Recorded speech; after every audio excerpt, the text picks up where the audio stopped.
ఆంధ్రప్రదేశ్లో అసెంబ్లీ ఎన్నికలు త్వరలో జరగనున్నాయి. ఈ ఎన్నికల్లో గెలుపు సాధించేందుకు ఎవరి ప్రయత్నాలు వారు చేస్తూనే ఉన్నారు. అయితే అధికారంలో ఉన్న వైసీపీ మాత్రం డిఫరెంట్ గా ప్రజల్లోకి వెళ్లడానికి ప్రయత్నాలు చేస్తోంది. దీనిలో భాగంగానే మళ్లీ వైఎస్ జగనే ఎందుకు అధికారంలోకి రావాలంటే అనే నినాదంతో ప్రజల్లోకి వెళ్లాలని ఆలోచన చేస్తోంది. ఇందులో భాగంగా వైఎస్ జగన్ ప్రభుత్వం అమలు చేస్తున్న సంక్షేమ అభివృద్ధి కార్యక్రమాలను ప్రజల్లోకి విస్తృతంగా తీసుకుని వెళ్లనున్నారు.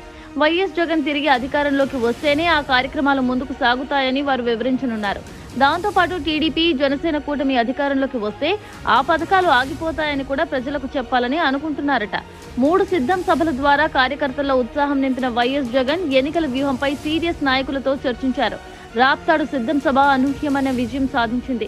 ఈ సభకు 10 లక్షల మందికి పైగా హాజరయ్యారు. త్వరలోనే పల్నాడులో మరో సిద్ధం సభను నిర్వహించడానికి సన్నాహాలు జరుగుతున్నాయి. పంచ్ డైలాగులు, ప్రతిపక్షాలపై పదునైన విమర్శలతో ఆయన పార్టీ కార్యకర్తల్లో ఉత్తేజం నింపుతున్నారు.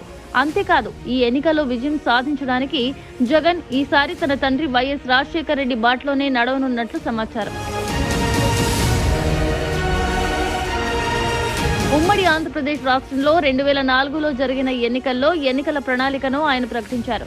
ప్రజల కోసం అమలు చేసే వివిధ సంక్షేమ పథకాలను అందులో చేర్చారు. దాంతో కాంగ్రెస్ విజయం సాధించి వైఎస్ రాజశేఖర రెడ్డి ముఖ్యమంత్రి అయ్యారు. 2009లో మాత్రం భారీ పథకాలను ప్రకటించలేదు.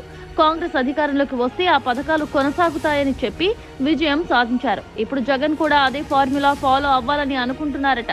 అదేవిధంగా వైఎస్ జగన్ ఈసారి ఎన్నికల ప్రణాళికలో 1, 2 తప్ప భారీ పథకాలను చేర్చకూడదని అనుకుంటున్నట్లు తెలుస్తోంది. అయితే రైతు రుణమాఫీని, మహిళలకు ఆర్టీసీ బస్సుల్లో ఉచిత ప్రయాణం వంటి పథకాలను ఆయన ఎన్నికల ప్రణాళికలో చేర్చే అవకాశాలు ఉన్నాయి. సామాజిక భద్రత, పింఛను సొమ్మును పెంచే ఆలోచనలో కూడా ఆయన ఉన్నారట. అయితే ఎన్నికల ప్రణాళికను ప్రకటించే విషయంలో ఆయన ఆచితూచి వ్యవహరిస్తున్నారు. బీజేపీతో టీడీపీ జనసేన కూటమి పొత్తుపై తుది నిర్ణయం వెలువడిన తర్వాత ఎన్నికల ప్రణాళికను విడుదల చేయాలని ఆయన భావిస్తున్నారు.